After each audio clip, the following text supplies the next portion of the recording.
Hello and welcome to the Would You Watch It With Your Mother podcast, where three friends subject each other to weird videos, films, and shows that they found on the internet.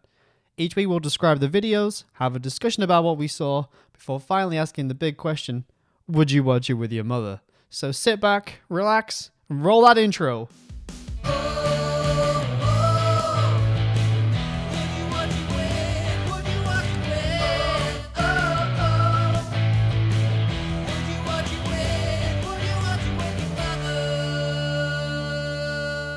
Hi guys. Hello. Oh, Gav's checked out. He's not here. I haven't checked out. What? He doesn't want to talk. Sorry, I was just making a change to my notes for this session. You know? He doesn't want to talk to me anymore. I'm ready. I'm ready to talk to you. What do you want from me, boy? I mean, after this film, I'm not surprised. Yeah, honestly, I'm gonna need therapy after this session. I hope you know this. This film I don't. has left mental scars. Well, I was going to ask everyone how they were, but we should just get yeah. in. I was okay before I watched this. Oh, okay. So, I'm Barnaby, sorry. what was the film you introduced us to this week? See, I'm going to regret saying. Okay, I'm just going to go with it. My choice of film for this week is one of my personal favourite films. Yay! Tetsuo the Iron Man. Who wants to give a description? I will, but can we just take a moment to appreciate the look of disappointment that was on Bushby's face when he found out this was one of your favourite films? Yeah, I'm going to need a bit of time to process that. It's a good job I've got this description to give that, isn't it?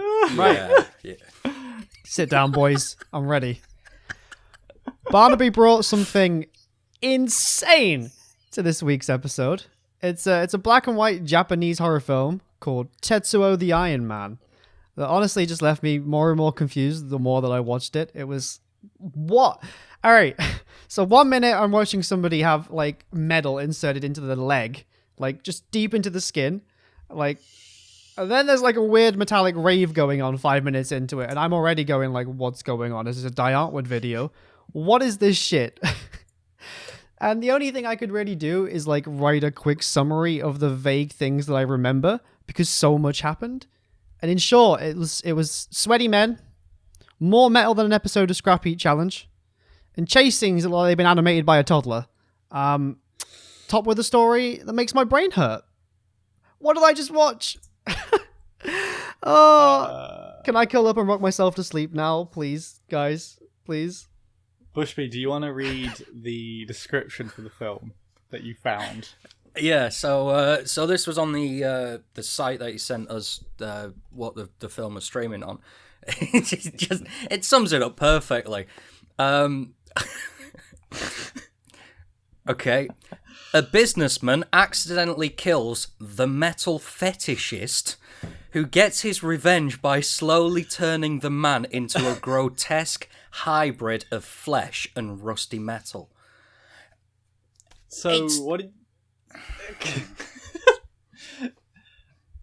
Yeah.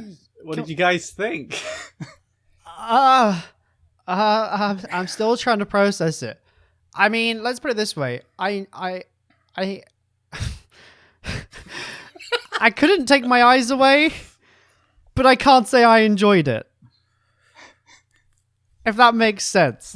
Like, I was locked into it in like, you know, like a deer in headlights watching a car crash. Well, the car come towards you, not necessarily another car crash.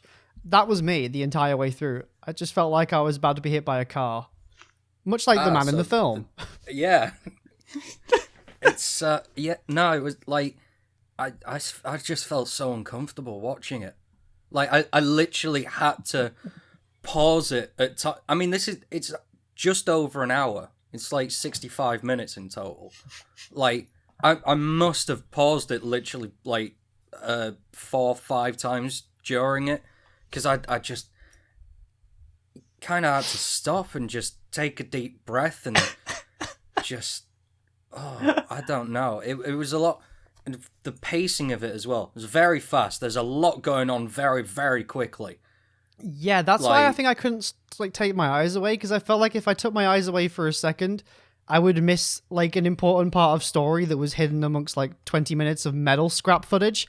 Like it was like metal. Ooh, some like story thing that's kind of relevant, but maybe not at all, because who even understands what's going on here? And then back to more scary stuff. Gore, lots of gore. Okay. Yeah. I will. Oh, go on. There's so many just weird moments. Well, yeah, tons of weird moments. But there's one bit I don't understand from it, which you might be able to help. Yeah, there's one bit in particular. one bit in particular. A lot of it, it's like, yeah, these things shouldn't have answers for it. But there's like, there's a kind of a clip that keeps cutting in every now and then, which is essentially just like a random guy who's none of the characters in it, just kind of popping up from what looks like a turtleneck or something, and then laughing or screaming slightly like a baby, and then just disappearing again. And I have no idea, like, it must have popped up about 3 or 4 times in the film. Yeah. And I have no idea, like, how did that segue into the film? What is that meant to be? It's none of the characters. Who is it? All right, Barnaby. Why is it there? Help us out. Help these 2 poor souls out before we lose our minds. Instead of answering that question, I'm going to give you some information about the film. Yay! Okay. So, yeah, I completely understand your feelings towards the film, because it is a nightmare. It is a nightmare of metal and flesh.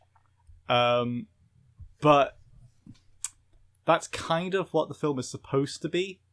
I'm not saying that excuses it, but I'll give you some context to the film.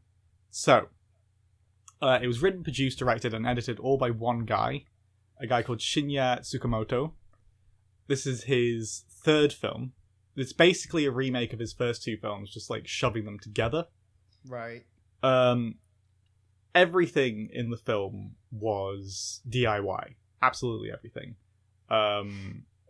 It was pretty much entirely Tsukamoto and his friend Kei Fujiwara, both of them who star in the film. I believe Kei Fujiwara is the salaryman, and Tsukamoto is the metal fetishist.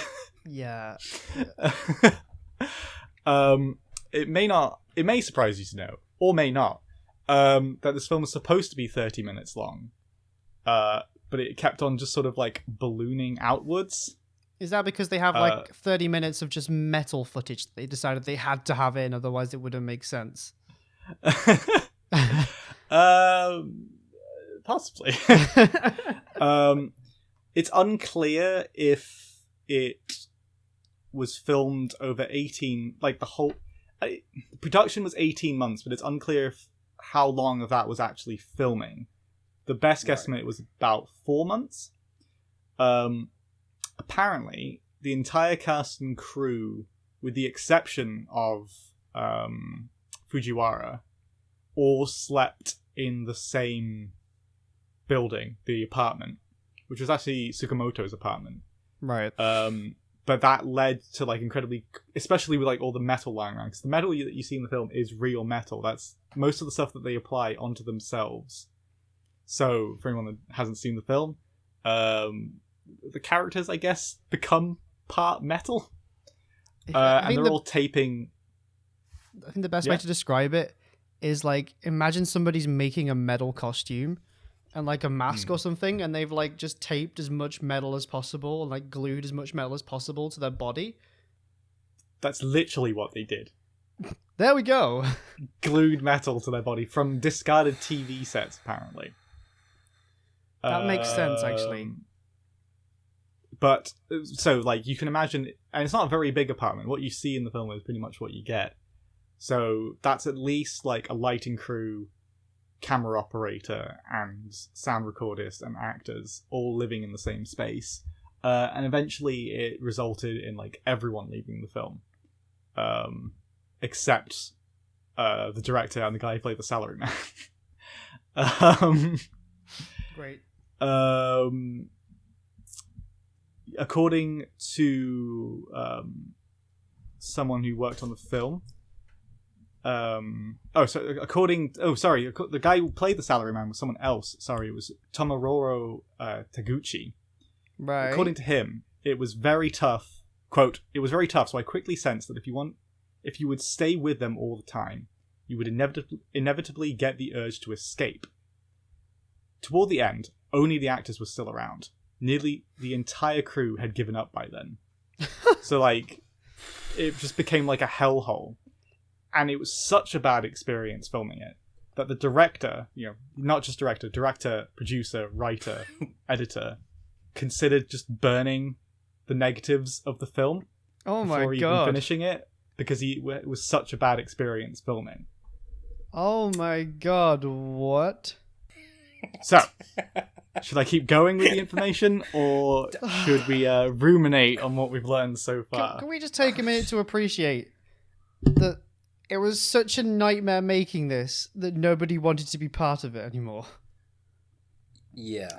Because I feel that, and I watched it. That's more... Yeah. I mean, that's more common than you think, though, because especially almost exclusively with independent movies, very often people have no idea what the fuck they're doing. So it just becomes a hellhole. I'm sure Bushby remembers from filming music videos sometimes it can be a mess. Oh, very much so. Yeah, you're always like, it's always a lot of fun at first, first thing in the morning, and then end of the day or end of the weekend or however long it takes, it's just you want to kill everyone and everything hurts. And yeah, that can literally just be like a day or a couple of days. If it's like, say, roughly 4 months of filming in a small apartment and gluing bits of metal to you from old TVs, like I can completely understand it. Like, yeah, God. But yeah. So this is what I just wanted to... I took slight issue with Gav saying that the animation was quite childlike. This is 1980s DIY home technology that they're doing this, and they made you feel ill. Yeah. Which is what they were going for. Which makes sense. Again, as somebody who doesn't watch films and has no appreciation for film media from the 90s, I am an idiot. All right. But it's interesting. It's interesting to get your opinion on it. Honestly, it just looks so choppy. I felt like I could just put so for me as an anime watcher, it reminded me of the Naruto versus Pain fight that was infamously bad for looking like a fucking old school cartoon. It was that badly animated. And I know that this is a film, and obviously it's way more impressive that they've done it like this. But for me, it just looked so tragically bad. And I was like, oh my god, what am I watching? It just looked painful. But I get that if they've done it for that reason, it makes sense. And it probably is a way better reason to do it. That is fair enough. I guess it doesn't hold up too well. But yeah, that's probably the biggest issue. Well, I'll continue with the story. So, unless Bushby has anything to add in. I'm just like the whole running scenes and thing. The only thing I could was it? Only thing I could link it to. No, it was the Linkara running fast. Yes. I was just like, okay, I can see. Well, I'm guessing this film inspired Linkara. I don't want to put two and two together. Can we and put get that five, clip in now? Who knows? Please? I need to see Linkara running fast. God bless. Linkara is really cool, and all he's known for in our group of friends is running very fast. And you know what? I do take responsibility for that because I keep posting it. Yeah, he does run very fast, though. Very sorry. fucking fast. I'm sorry, Linkara. You're a funny guy. Okay. Oh god. Right. So back to the story. Tell me more. So there is a happy ending to this story. How is there a happy ending? It says game over at the end. What? No, not the story of the film. The story of the film. Right. The story of the film, for anyone that can't be bothered to watch the film, is the metal fetishist gets hit by the salaryman's car, and then the salaryman, instead of deciding to help the metal fetishist, I will keep saying it because it makes Bushby cringe, he decides to leave and let him die, and then the metal fetishist survives and curses the salaryman, and the salaryman becomes metal, and then stuff happens with the drill penis that we'll just brush over. Stuff does happen. Yeah. And then they kind of become like a tank. Yeah, so they have a fight, and then they become one, and then they're like, we're gonna create a post-human world of just metal.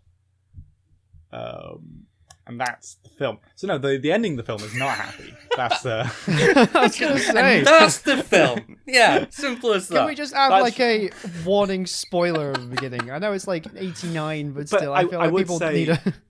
I would say spoilers, but like that's just roughly what I can get. I don't know if that is really what happened. That's kind of literally what happens. I don't really know. And even then, actually, like, it's a visual experience. Like, just knowing the story does not set you up for what the film actually is at all. It's one of those films where I cannot spoil how it would make you feel. Yeah. No. Yeah. I think... Okay, we may as well talk about the production before we finish the story of this film. But, like... Yeah. Mm-hmm. I do think this... So, yeah, maybe some of the special... Oh, no, Gav's he's had enough. Doesn't want to talk about... He doesn't want to talk about Tetsuo anymore. Sorry, I could hear it. It was fine. Yeah, so maybe the special effects don't really hold up, because they don't. In many ways, they don't hold up. But I think the part of the film that absolutely 100% holds up is the sound design and soundtrack.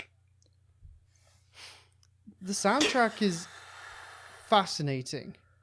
The sound effects used in it are incredible. Yeah. They are just, like, I would have to say my favourite scene with sound effects was, it's after... So it's after the pegging scene where the businessman wakes up and gets it on with his girlfriend, I'm assuming, and then woman feeds her straight from a pan. Yeah. But it's when she's like licking the sausage, and the literal sausage, not a euphemism, licking the sausage and then putting like a fork in her mouth, and it's just like, it's like someone's just dropped a bucket of like nuts and bolts and starts scraping like metal stuff. It's horrible. Yeah. It's so like I'm even like getting all tense just thinking about it. And there's that weird...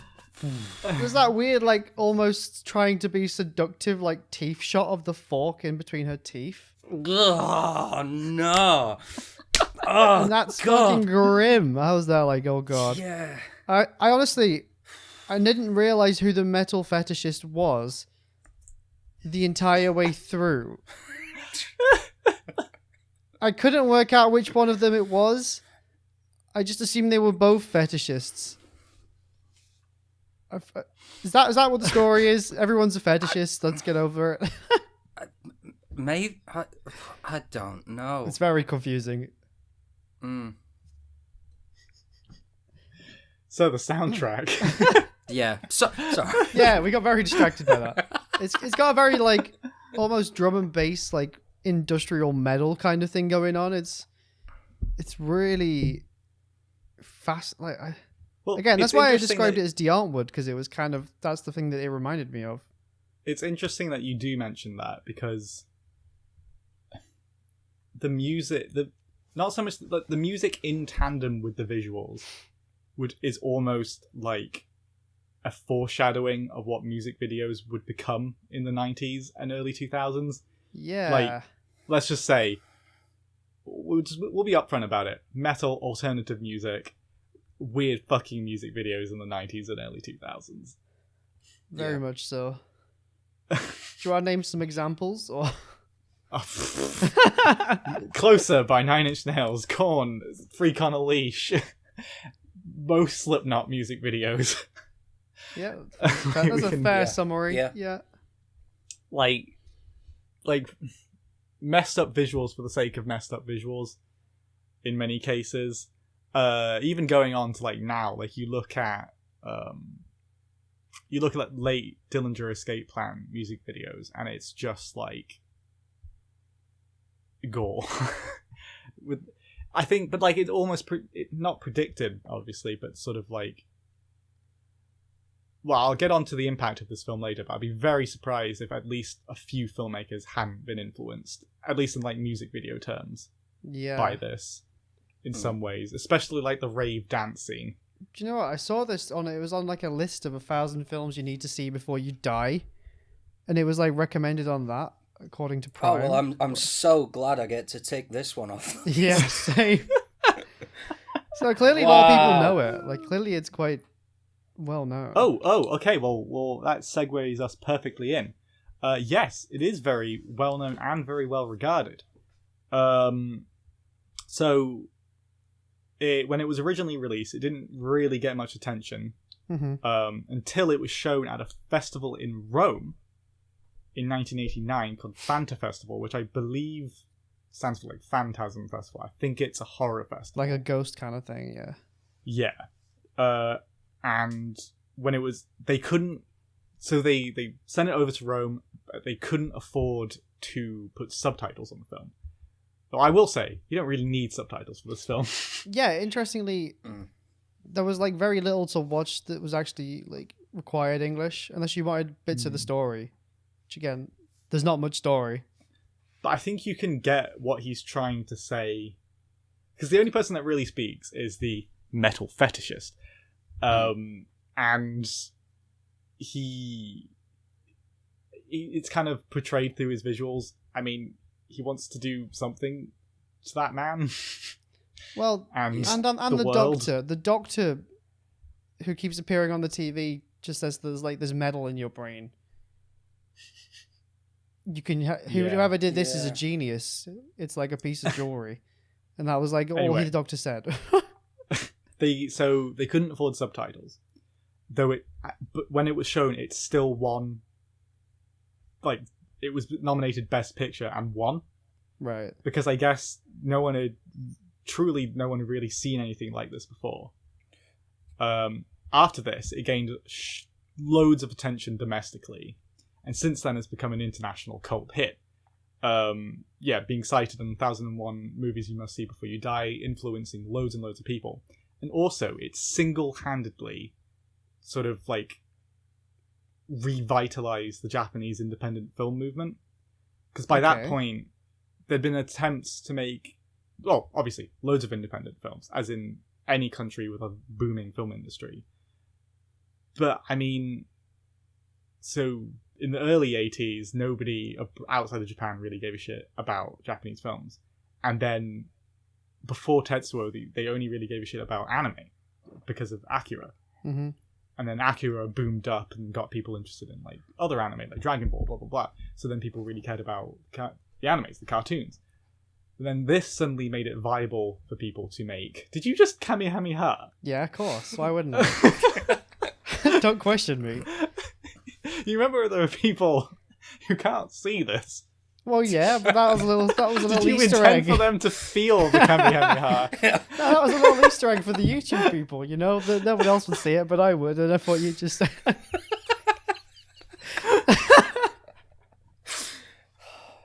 Oh no, I've derailed it unintentionally.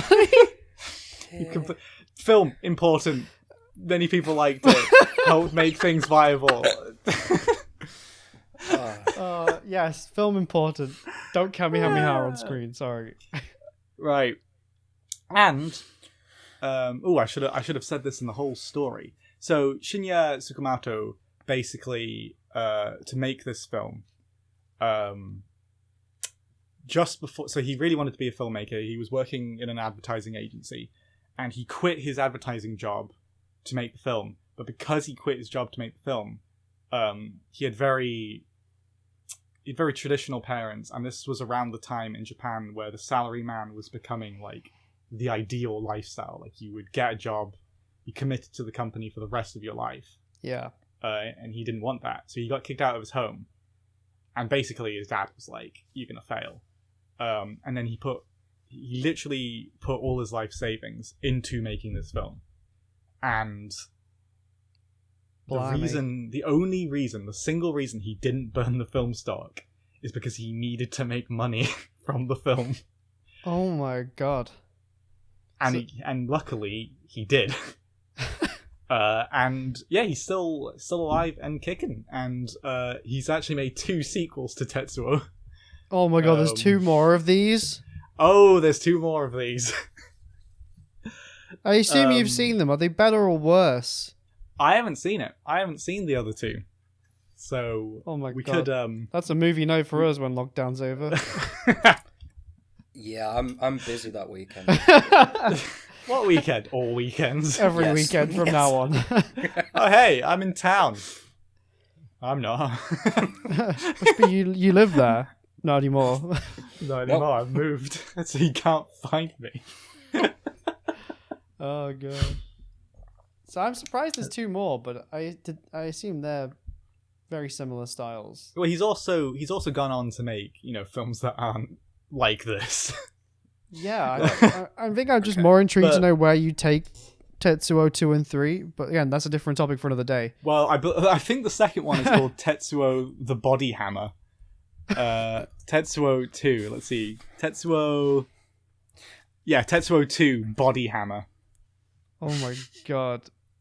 What's Tetsuo 3 called? Just out of curiosity now. God, what is Tetsuo 3 called? Let's find out. There might be more.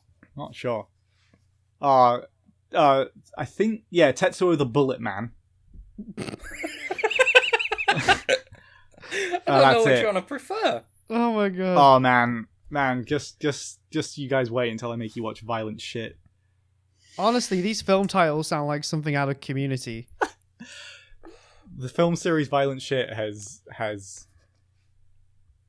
3 sequels. Second one's called Violent Shit 2. The third one is called Violent Shit 3 Army of Doom, or Infantry of Doom.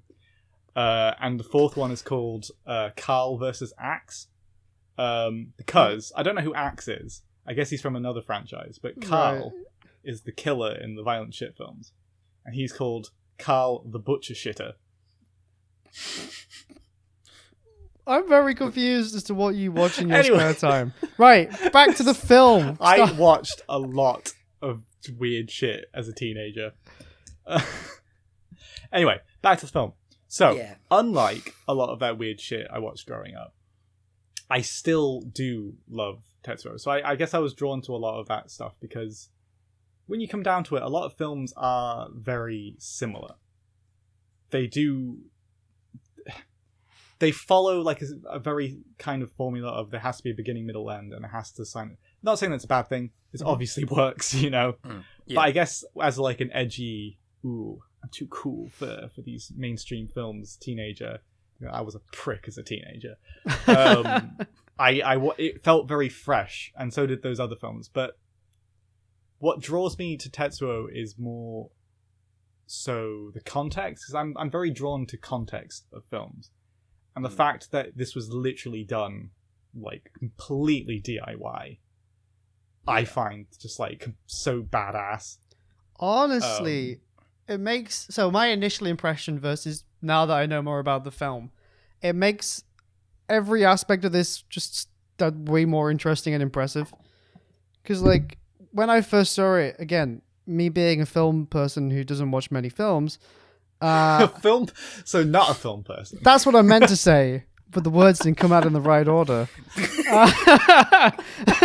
We'll get there. It's fine. Someone who's not much of a film person and doesn't watch many films, I just assume everything's got a budget. It's like a few million. So when I see things like that, I go, they didn't put much budget. They spent all the budget on metal. And now I find out that there's no... I'd like your finest metal, please. And I found out there's like no budget and his is his life savings, and I go, I'm impressed because it kept me entertained. And honestly, while I'm slightly traumatized, I couldn't take my eyes off it. It was impressive in a weird metal. I'm gonna get the words metal wrong. fetishist kind of way. Yeah, I nearly said metal fascist. Fascist. I can't do words right now. All right, it's going. The English language is past me. I don't want to see that film. Yeah, that's the sequel. Tetsuo 2, the metal fascist. All right. Okay. Oh god. Oh, Bushby, have you got any rounding up thoughts before we move on?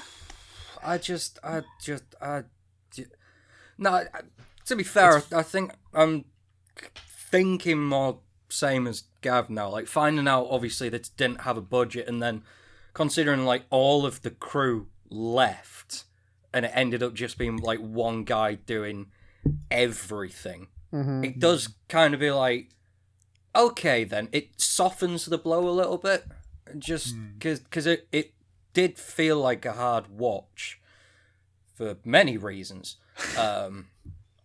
But it's like, considering it's like, yeah, one guy did everything. It's like, okay, I can kind of understand it now, and if I ever did watch it again for whatever reason, I'd be able to appreciate that a bit more, like going into it. But yeah, I think the way that to put it in music terms, I find this very. It's kind of how I feel about Nirvana's first album, Bleach, where you maybe. Oh, though I will clarify, Bleach is listenable. This film is nigh on unwatchable at times. Yeah, but like with Bleach, like okay, if you come to Bleach last after listening to Nevermind and in Utero, I could totally see someone being like, "This is shit. I don't get it." But then, if you put it in context, where it's pretty much recorded on a fucking toaster. yeah. I just like they wanted to get it made, and they got it made. Honestly, though, and then it it's launched, good. Never mind. It's terrifying, and for the film it's in, if it sounds like it's like that, spot on. They nailed it, even if it wasn't intentional. Yes. Yes. Sorry. Should we Kamehameha into the next bit? Yes, ready? I'll put a sound effect of Freezer. No, Freezer isn't Kamehameha. I'm a fake fan. You don't watch the anime. Sorry. Get out. Unfortunately, I do. Lies. But Bushby does. He's Bushby's the biggest weeb in this channel. Oh yeah, did anyone continue Devil as a Part-Timer? No, I kept putting it off. Well, I kept wanting to, but forgetting. I've got to like episode 5 or 6. I need to watch some more, but I'm currently watching like 6 different shows at once, so it's really hard to get them all in.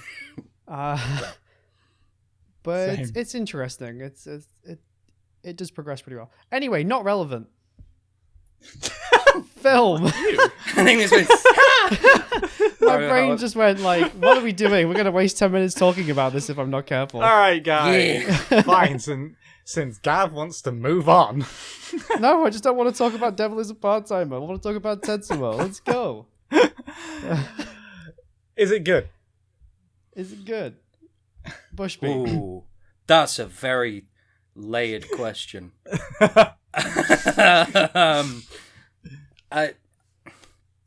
Well, it depends. Like, what was it he actually set out to properly achieve with, not as a success or anything, just the film as a whole? What genre was it meant to? Because I mean, for a half-hour film, it definitely failed for being over an hour long. Shit film. Set out to make a half-hour film. Didn't do it. He set out to make a rom-com. No, he didn't set out to make a There's rom-com. rom-com elements. I would say at times I was laughing, but it was... Explain. Well, there's a pegging scene for a there's start. some pegging scenes. There's some love between them. Clearly, there's some love between the metal fetishist and his metal. Is your definition of a rom-com anything with a pegging scene in it. So it was Deadpool. No, Is it's Deadpool romance and comedic rom-com? moments, isn't it? Now that I've said it, I could totally see Deadpool as a rom-com. Deadpool was actually marketed slightly as a rom-com Yeah, a because little bit. it was released on Valentine's Day. So they put like loads of these like rom-com style posters out. It was meant. I want to see a Tetsuo style rom-com trailer. Oh, Trailer? I have to do I it can- now. I can I have do it to as a do it now, thumbnail. don't I? Yeah. Oh god, Tetsuo Yeah. as romantic comedy. Right, I'll see if I can get it done. for I'll when make the a podcast thumbnail is for it. out. It'll be great. Is it good as a horror film? Let's just go with that. So I think, as far as I can tell, yes, it was meant to be a horror movie. Yes, it was supposed to really drive forward the senses. I would find it very hard for this to be done by accident. Yeah. Like when a film is bad, like let's say it's like a horror movie. Okay, so reference point. I don't think Gav has watched this. However, I Bushby and know I have. exactly what you're going to say. For reference sake, hashtag horror. Oh! Sorry, hashtag horror hashtag, as it is actually called. Hashtag horror is trying to be a horror movie, but God. that film is near incomprehensibly bad. Like Right. it's really hard to tell what's going on. But that is a very, very, very, very different feeling to Tetsuo, where Tetsuo is like, I feel like creating an assault on your senses takes such specific sound design and such specific like visuals that even if it can appear quite hokey, you know what you're doing. With hashtag horror, there's like characters appear in the right, confusing. I can sum it up perfectly. Girl goes missing. Father of girl appears, starts effing and blinding at the children and calling them little. I don't even feel comfortable saying what he calls them. And then he disappears and then reappears. And then I think he gets murdered. It's really unclear. It's very weird. Yeah. I'm lost. Like, that's my point of comparison. Right. Anyway, so is it good? I'm done with defending Tetsuo. To tell me. Yes, well- I think it's good. Clearly, Yes, you do. I think as setting out as a horror film, it didn't have any like, jump scares or anything I would, see in like a kind of horror film that I'd watch anyway. But it made me feel really uncomfortable all the way throughout. Like those different bits Right. I mean, even talking about like just the fork and the sausage licking bit and all the weird hallucinations and Let alone the drill just scenes. we haven't talked enough about the drill penis. Yeah.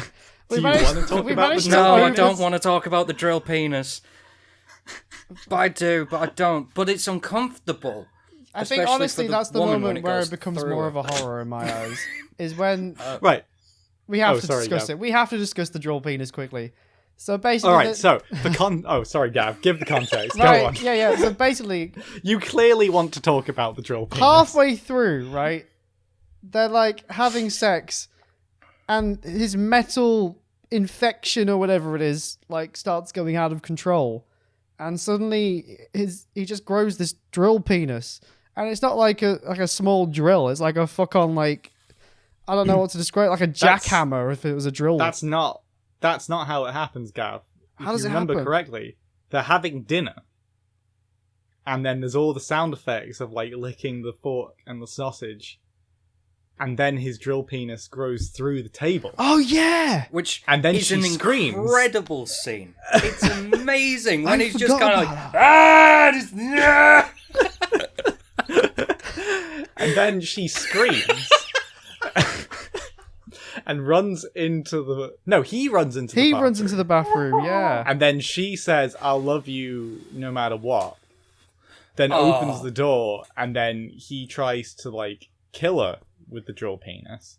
Then Yeah. she sort of manages to get him on the floor, and then somehow, I'm not entirely clear how this happens, somehow ends up mounting...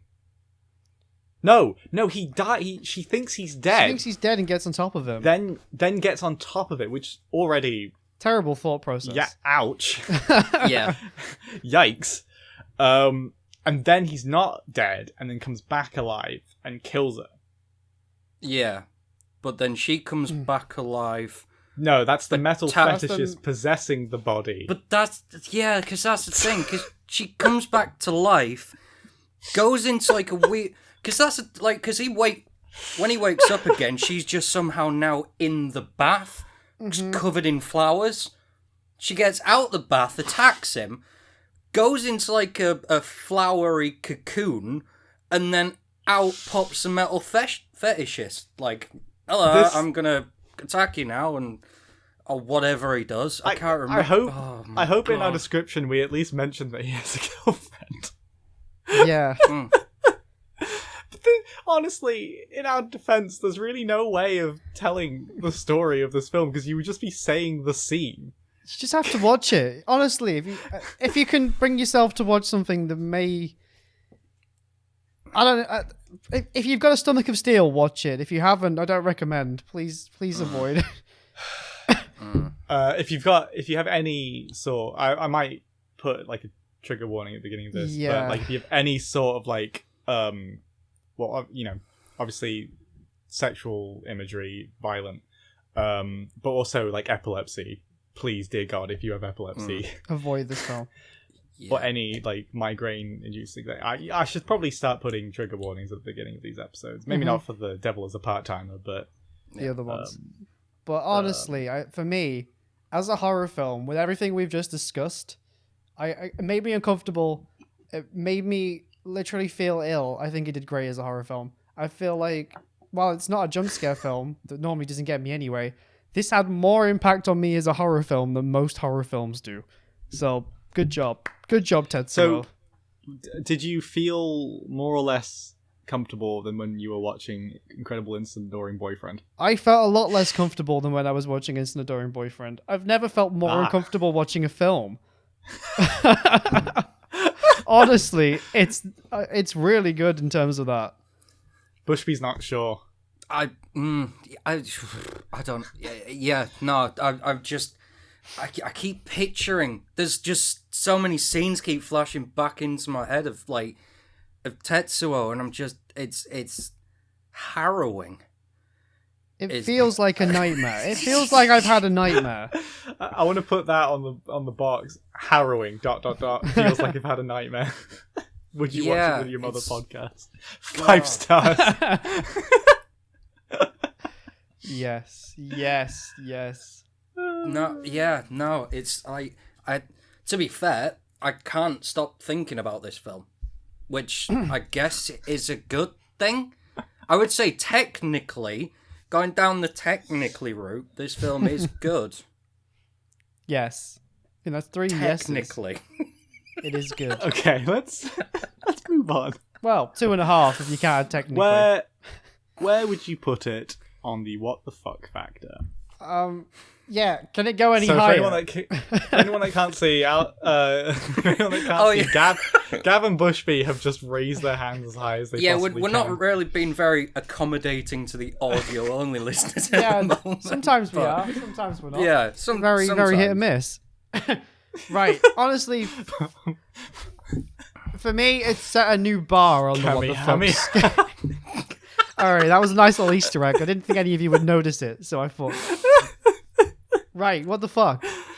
I've never said what the fuck as many times. If we were doing it in what the fucks per minute, basically 5 per minute. I don't think I've ever been more confused in my life. It was... Let's do some maths on that. 5 per minute over a scale of 1 hour and what? So it's 77 minutes long. Oh my god, that's a lot of what the fucks. So 385 on the what the fuck score. Yeah, no, I think that's pretty good. But Gav would give it 385. What about you, Bushby? I don't think I can put a numerical value on this. It's just 386. Yeah. Are you going for Price is Right rules here? All right, calm down. All I'm gonna say is I think it's gonna have to be something very, very, very special and weird and excessively what the fuckish to Guys, go higher than this. But I know full well saying this is just setting you up, Barnaby, for just like, well, you've just got a wealth of knowledge of weird films, I'm guessing. I thought you guys wanted me to tone it down after this. It sounds like you want me to keep going. I don't. So many mixed emotions. I don't. No. know In all seriousness, I'm bringing it down with my next couple of choices. Please, you don't have to drop it down to like the floor. Just don't, Don't go for a new high. Gav, don't worry, Gav. I'm not letting you go easy. Oh my god, yeah, just don't go for like a new record of what the fuck. Please. I might scale back on the digestible. Okay, so I guess this gives my answer. Tetsuo sits. Please bear with me. Tetsuo sits in that nice comfort zone of it is incredibly fucked up. So yeah, I'd give this like a complete. Like, I'd put this quite high on my what the fuck level, just because everything combined makes you feel ill. Mm-hmm. For me, in a good way. So I guess from a film, what I want is something that makes me feel like a visceral reaction, and it does. But it sits in that nice comfort zone of being really fucked up, but it's not. So in many cases, if I was to go further from here, you start getting into territory of like genuine gross stuff, which is I don't condone at all. I don't like it. Mm-hmm. Films where it's like actual people getting actually hurt. Yeah, it's too far at that point. No, like, well, it's not even too far. I just go, well, it is, but like beyond that, I'm just like, it's like you're not being smart, you're not being clever, like you're not, or sorry, removing like my personal feelings from it. You're not even doing anything smart in my mind. You're just, like, for example, films with animal cruelty in it. Yeah. You're not doing anything smart. You're just hurting an animal. Yeah.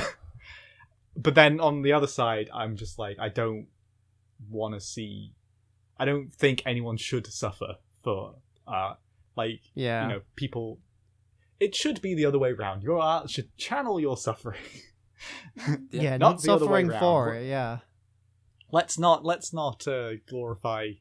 Like, of course, some people, if you do happen to suffer for your art, you make a great product, but it shouldn't be like glorified, and it should speak to people and help you deal with things, not. Yeah. Very, very. I won't mention other things. I'm never going to cross that line because I like these two. He doesn't want to scare us off. And I am actually sad I've watched some of the things I have. Which brings me to a big question. Would this scare off your mothers? And would you watch it with them? I think we can all do this together. 3, 2, 1, and... No! Fuck no. Never. I would never watch this with my mom. I wouldn't watch it with myself again. Yeah, that's the thing. Watching it with your mum would mean you'd have to watch it again, which I don't think I don't think I could do. Not anytime soon. Gav sits down and then just sort of checks out. Just like sits down like, oh wow, I'm watching Tetsuo again. Sits down and then just the life goes from my eyes. Great film, Comes back 385 what the fucks later. But that's the thing as well. It's like you can't even sit down for like the first 5 minutes of it because so much weird shit happens in those first 5 minutes. Yeah, in the first first minute. I actually made notes of the times on some of these things. Oh, good, you made times. It was like the first 5 minutes was just him inserting metal into his legs, and then like random music, and then like a weird rave scene before he starts running away, and I was there like, what's going on? And then like 15 minutes in, there's a woman in a train station like chasing him through an alleyway, who then pops her own boob or so. I don't know what's going on. Things got really weird. I completely forgot about that. With a metal hand, Burst she her just own goes, tit. boom, grabs it, pops it. You know what is a perfect way to end this podcast? Yes, go on. I actually made a video a couple months ago entitled "Films You Can't Watch with Anybody Else," Right. and this is one of them. Yeah, yeah. I think you've nailed that. Yeah. Mhm. So, no, watch it with mum. No, watch it with mum. No, watch it with mum. Would you watch it with your mother, viewer? Please comment if you would watch this. If you, whether you're intrigued to watch this with your mother, please do just leave a comment. Like, but I don't recommend. And it. then we can find you the help you need. Yeah, we'll put you in touch with your just therapist. us coming round and Just- being like, "Hey, oh, No! stop it!" You'll get a Bushby at your door one day, and he'll be like, Yeah. "Stop it! Stop that now! It's silly."